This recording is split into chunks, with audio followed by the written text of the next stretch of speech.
আজকে থেকে প্রায় 1450 বছর আগে আমরা একটা সমাজ দেখেছিলাম, যে সমাজটাকে আমরা বলতাম আইয়ামে জাহিলিয়াত।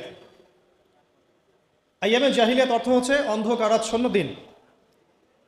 এই কথাটা এখনকার সেকুলার সমাজে বা ইসলাম বিরোধী শিবিরে একটা গালিতে পরিণত হয়েছে, আইয়ামে জাহিলিয়াত। কখন আমরা প্রশ্ন করি না যে কেন আমরা সেই যুগটাকে আইয়ামে জাহিলিয়াত বলি, কি কারণে বলি? আসলে কি সেই যুগটা আইয়ামে জাহিলিয়াতের সবচেয়ে বড় যুগ ছিল, নাকি ওই আইয়ামে জাহিলিয়াতগুলো এখনও আমাদের সমাজে আছে? এই বিষয়গুলো আমরা কখনো ভাবি না বা আলোচনা করি না। গল্পের শুরুটা এখান থেকে করছি যে ওই সমাজটাকে আমরা আইয়ামে জাহিলিয়াত বলছি মূলত 5টা কারণে। একটু মনে রাখার চেষ্টা করবো ইনশাআল্লাহ। 1 নম্বর কারণ ছিল শিরক, আল্লাহ পাকের তাওহীদের সাথে, একত্ববাদের সাথে অংশীদার সাব্যস্ত করা, শিরক। আমাদের ইউনিভার্সিটিতে শিরক নামে কোনো চ্যাপ্টার নাই, কোনো ফ্যাকাল্টি নাই। আল কোরআনুল কারীমে আল্লাহ পাক বলেছেন, ইন্না শিরকা লাযুলমুন আযীম, পৃথিবীতে সবচেয়ে বড় জুলুমটাই হচ্ছে শিরক। কিন্তু শিরক কি এবং কেন, কত প্রকার, কিভাবে এখান থেকে বাঁচবো, এরকম কোনো ফ্যাকাল্টি আমাদের ইউনিভার্সিটিগুলোর মধ্যে নাই।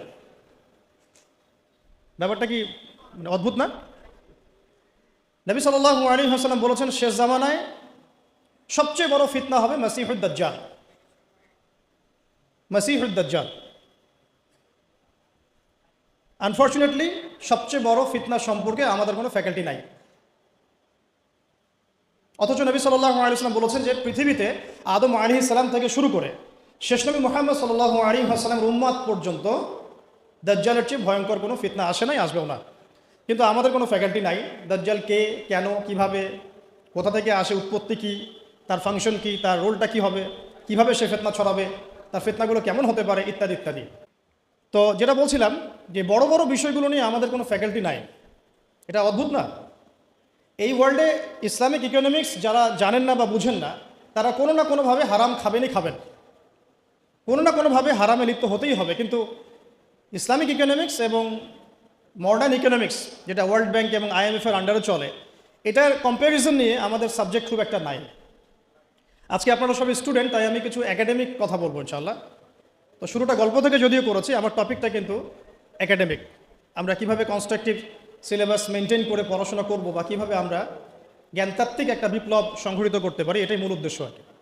একদিনের আপনাদের এই কনফারেন্সে এসে চলে যাওয়াটা আমার উদ্দেশ্য না।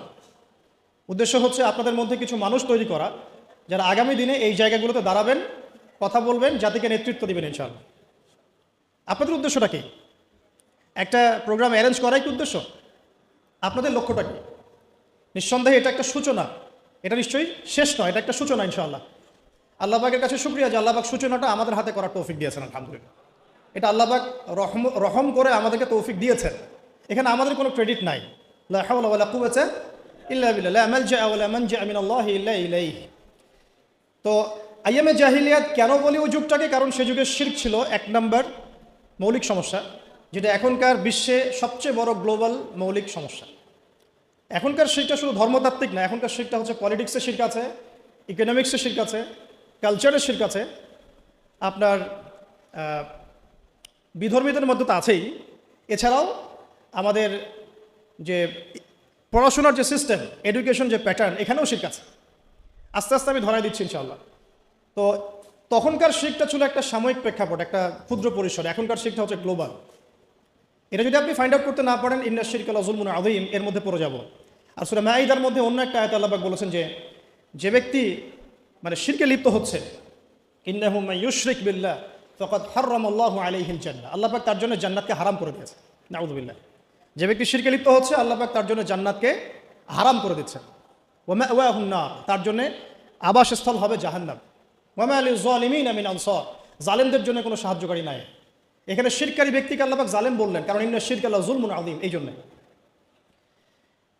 এছাড়াও সূরা নিসা যদি আপনারা পড়েন, আপনারা দেখবেন আল্লাহ পাক একাধিকবার বলেছেন যে ইন্নাল্লাহা লা ইয়াগফিরু আন ইউশরাকা বিহি, আল্লাহ পাক তার সাথে শিরকের গুনাহটা মাফ করেন না। ওয়া ইয়াগফিরু মা দুনা যালিকা লিমান ইয়াশা, আল্লাহ পাক এছাড়া যে কোনো গুনাহ যাকে ইচ্ছা মাফ করতে পারে। যত বড় গুনাহ আমরা করি না কেন, আল্লাহ পাক মাফ করতে পারেন ইনশাআল্লাহ। কিন্তু শিরকের গুনাহ নিয়ে কেউ যদি কবরে চলে যায়, নাউযু বিল্লাহি মিন যালিক, তাহলে এটা ক্ষমা হবে না, এটাই স্পষ্ট। তাহলে এটা নিয়ে আমাদের কনসিয়াস থাকা উচিত ছিল, কিন্তু আনফর্চুনেটলি আমাদের 15 বছরের শিক্ষা সিলেবাসে শিরক নামে কোনো কিতাব নাই। পড়েছেন কি কখনো? পরীক্ষা দিয়েছেন? Assignment private? সুবহানাল্লাহ। মুসলিম কান্ট্রির শিক্ষা ব্যবস্থা আস্তে আস্তে আসতেছে ইনশাআল্লাহ। শুরুতেই গলা টিপে ধরা যাবে না, তাই না? আস্তে আস্তে ইনশাআল্লাহ। দ্বিতীয় প্রবলেম ছিল রিবা। রিবা রিবা মানে কি? মাশাআল্লাহ, আপনারা তো জানেন। তো তখনকার সুদটা ছিল আবু জেহেল আবুল আহাবদের দারুন নাদওয়া কেন্দ্রিক। দারুন নাদওয়া মানে হচ্ছে তৎকালীন সময়কার পার্লামেন্ট আর কি, এখনকার অনেকটা ইউনাইটেড নেশনসের মতো। সরাসরি নামটা নিলাম কেন? কারণ দারুন নাদওয়া যা হতো ইউনাইটেড নেশনসে এখন তাই হয়, কোনো পার্থক্য নাই। তো দারুন নাদওয়া কেন্দ্রিক অর্থনৈতিক একটা ব্যবস্থা ছিল। তো সেখানে মূল ভিত্তিটা ছিল রিবা। আর এই রিবা ছিল কয়েকটা সেক্টরে, মানে কয়েকটা প্রকারভেদ ছিল এখানে। কিন্তু এখনকার গ্লোবাল যে রিবা, এখানে এত প্রকারভেদ আছে যেটা বোঝাতে হলে আপনাকে একদিন একটা ফুল ডে সেমিনার করতে হবে অনলি অন রিবা। এত ক্যাটাগরিজ আছে, এত প্রকরণ আছে, যেটা আমি 2 ঘন্টায় বলে শেষ করতে পারবো না। সারাদিন সময় লাগবে, 3-4টা সেশন লাগবে। এমনকি ঈদের আগের দিন আপনারা যে টাকাগুলো কিনছেন, বেশি টাকা দিয়ে কচকচা টাকা নিচ্ছেন, এর মধ্যে রিবা আছে। যে পেপার মানিটা আপনার মানি ব্যাগের মধ্যে আছে এখন, এখানেও রিবা আছে। যে মনিটরি সিস্টেমটার মধ্যে আমরা আমাদের সেন্ট্রাল ব্যাঙ্কগুলোকে ফাংশন করেছি, এর মধ্যে রিবা আছে। যে ওয়ার্ল্ড ব্যাংক থেকে লোন নেওয়ার জন্য আমরা উঠে পড়ে লেগেছি, এর মধ্যে রিবা আছে। যে ইলেকট্রনিক মানি আপনি বায়বীয়ভাবে পাস করছেন, এক্সচেঞ্জ করছেন, কেনা বেচা করছেন, এর মধ্যে রিবা আছে। রিবার এত ক্ষেত্র আছে যেটা আসলে সংক্ষিপ্ত সময় বোঝানো সম্ভব না। শুধু এতটুকু বলবো, ওই জামানা রিবা ছিল একটা নির্দিষ্ট ক্ষেত্র বিশেষে। এখনকার রিবা হচ্ছে পুরো গ্লোবাল ইকোনমিক সিস্টেমটাই দাঁড়িয়ে আছে অন দ্য বেসিস অফ রিবা। আল্লাহ পাক আমাদেরকে বোঝার তৌফিক দান করেন। আর আপনারা খুব ভালো করেই জানেন রিবা এর 70 বা 73টা পাপের শাখা আছে। তার সবচেয়ে নিচের শাখাটা কি? নিজের মাকে বিয়ে করা। আমরা সবাই কম বেশি নাউযুবিল্লাহি মিন যালিক এই পাপের সাথে সম্পৃক্ত। আর সবচেয়ে মজার ব্যাপারে দেখেন, আমাদের এই 15-20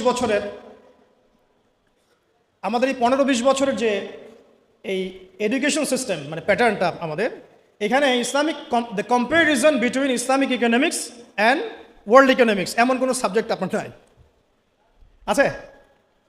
15 বছরে পড়েছেন ভাই? সত্যি অনেস্টলি বলেন। আপনারা যেখানে বসে আছেন, আমিও একসময় ওখানে বসেছি আমরাও। তো এই সিলসিলাটা কিন্তু আমরাও পার করেছি, এসএসসি, এইচএসসি, অনার্স, মাস্টার্সের ব্যাপারগুলো।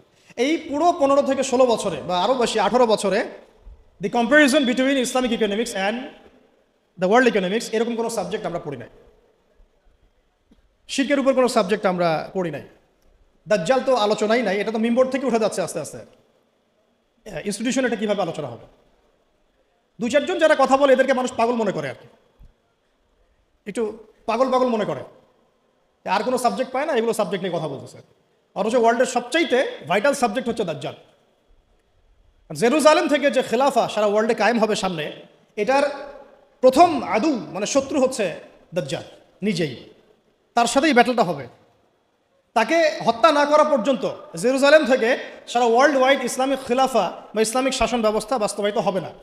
তাহলে আমাদের সবচেয়ে বড় এনিমির সাথে আমাদের বোঝাপড়ার জন্যে তার সম্পর্কে তো জানাশোনার দরকার ছিল একটু, নাকি? শত্রু সম্পর্কে যে জানে না, সে কি শত্রুকে ডিফিট করতে পারবে? বরং সে ডিফিটেড হবে। এটাই হয়ে আসতেছি আমরা। আপনারা আরবের চিত্রগুলো একটু দেখেন কি হচ্ছে। ইশারা দিলাম, বাকিটা আপনারা বুঝে নেন। 3 নম্বর প্রবলেম ছিল মাদক। মনে থাকবে তো ইনশাল্লাহ? 1 নম্বরটা কি ছিল? 2 নম্বর? 3 নম্বর? খামর মাইসির, মাদক এবং জুয়া। মানে এখন ধরলাম মাদক। এই মাদক আর জুয়ার এই প্রবলেমটাকে আপনি যদি একটু গ্লোবালি এখন মিলান, বলেন এটা কি বেড়েছে না কমেছে? শুধু একটা নির্দিষ্ট ক্ষেত্রে আছে, মক্কার মধ্যে না, সারা ওয়ার্ল্ডে। এই যে এখন ফোনে জুয়া, ফোনের মধ্যে জুয়া, বাইরে জুয়া, আইপিএলে জুয়া, বিপিএলে জুয়া, ক্রিকেটে জুয়া, ফুটবলে জুয়া, সব জায়গায় জুয়া চলছে। ইভেন ফোনের মধ্যেও জুয়া, অনলাইনেও জুয়া। রাইট, অনলাইনেও জুয়া। আর মাদকের কথা বাদ দিলাম। আগে তো না হয় মানুষ কিছু মাদক খেয়েছে, যেই মাদক সম্পর্কে আল্লাহ পাক সার্টিফাই করেছেন যে ওই মাদকের মধ্যে কিছুটা কল্যাণ আছে। আয়াতটা পড়ে দেখেন, সূরা বাকরায় আছে, ইয়াসআলুনাকা আনিল খামরি ওয়াল মাইসির। তারা তোমাকে খামর এবং মাইসির সম্পর্কে জিজ্ঞাসা করে। কুল ফীহিমা ইসমুন কাবীর ওয়া মানাফিউ লিন-নাস। বলো সেখানে যা আছে তার বেশিরভাগই হচ্ছে নোংরামি, পাপ, খারাপ, কিন্তু কিছুটা উপকারিতা আছে। এটা কিন্তু কোরআনে আছে। আর এখনকার মাদকগুলো এত ডেঞ্জারাস যে আপনাকে হিপনোটাইজ করে ফেলতে পারে। এমনও মাদক বের হয়েছে যেটা খাওয়ার প্রয়োজন নাই, শুধু তার দিকে যদি একটু ফু দেয়, উপাদানটা দিয়ে একটু ফু দেয়, সে অলরেডি হিপনোটাইজড হয়ে যাবে। সে নিজেই তার চেইন, সোনা দানা, মানি ব্যাগ বের করে দিয়ে দিবে মানুষ। এটাও একটা ওয়ান কাইন্ড অফ মাদকের মধ্যে পড়ে। তো এখন এটা গ্লোবাল সমস্যা। আমি আপনাদেরকে বোঝাতে চাচ্ছি যে কম্প্যারিজনটা খুব বেশি বেশি দরকার, যে আমরা কি আসলে আইএমএ জাহিলিয়াত থেকে বের হতে পেরেছি কিনা। গল্পটা একটু ছোট হলেও মেসেজগুলো অনেক ডিপ। 3 নম্বর হচ্ছে, এটা 3 বললাম না, 4 নম্বর হচ্ছে নারী জাতির অবমাননা। এটা ছিল আইএমএ জাহিলিয়াতের সুন্নত। সুন্নাহ মানে আদর্শ, এই জন্য বললাম সুন্নত। আইএমএ জাহিলিয়াতের সুন্নত। মেয়েদেরকে জীবন্ত কবর দেওয়া হতো। এখনও দেখা যায় গর্ভে মেয়ে বাচ্চা এসেছে, এটা শুনলে অনেকেই বাচ্চাদেরকে পেটেই মেরে ফেলছেন। যদিও বাংলাদেশ মুসলিম কান্ট্রি বলে এর সংখ্যাটা অনেক কম, কিন্তু আমাদের পার্শ্ববর্তী রাষ্ট্রে এটার সংখ্যা অনেক বেশি। মেয়েদের বৈবাহিক অধিকার দেওয়া হতো না, সম্পত্তির অধিকার দেওয়া হতো না। তো এখন বা এটা কোথায় হচ্ছে? বিবাহ বহির্ভূত সম্পর্কে এখনকার সমাজ জর্জরিত। জিনা এখন সমাজে প্রকট, ব্যভিচার প্রকট।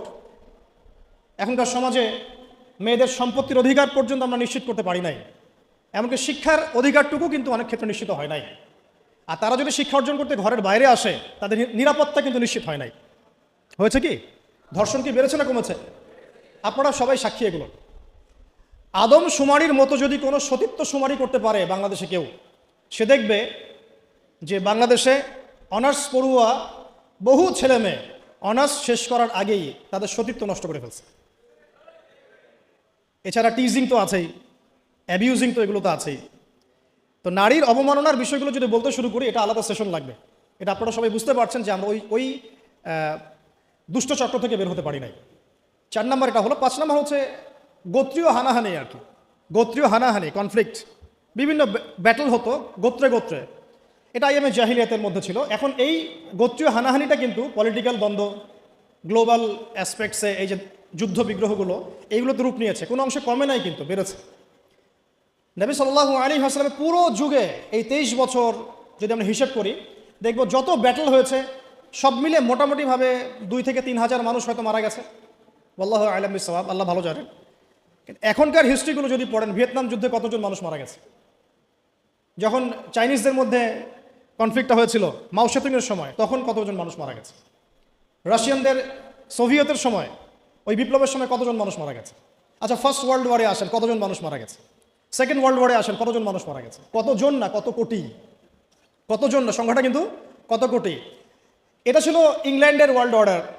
তো ইউএসএর যে ওয়ার্ল্ড অর্ডার, যখন সে পৃথিবীতে আসছে অ্যাজ এ রুলিং স্টেট, তখন সারা বিশ্বে যত যুদ্ধ বিগ্রহ হয়েছে, এর মধ্যে কত লক্ষ কত কোটি মানুষ মারা গেছে। সবচেয়ে বড় কিলার স্টেট পৃথিবীতে এটা, যেটার সাথে বন্ধুত্ব করার জন্য আমরা উঠে পড়ে লেগেছি এখন। আর কি আমি একটা জিনিস সতর্ক করতে চাই আপনাদেরকে, যে ইয়াজুজদেরকে তাড়িয়ে দিয়ে মাজুজদেরকে মাথার উপরে নিয়ে আসবেন না। ইশারা দিয়েছি, এটা রূপক অর্থে বলেছি। আবার এটা মনে করবেন না যে এরাই মাজুজ, এটা জুলকার নাইনের সে ইয়াজুজ মাজুজ না, আমি রূপক অর্থে বলেছি। কারণ ইয়াজুজ আর মাজুজের ফাংশন কি? ইন্না ইয়াজুজ ওয়া মাজুজ মুফসিদুনা ফিল আরদ। হে জুলকার নাইন, আমাদের জন্য একটা দেয়াল নির্মাণ করে দাও, কারণ ইয়াজুজ আর মাজুজ আমাদের জমিনে ফাসাদ সৃষ্টি করছে। ইউফসিদুনা ফিল আরদ, ইউফসিদুন, তারা ফাসাদ সৃষ্টি করছে। ফাসাদ, ফিতনা, ফাসাদ। তো এগুলো কি ফাসাদ না?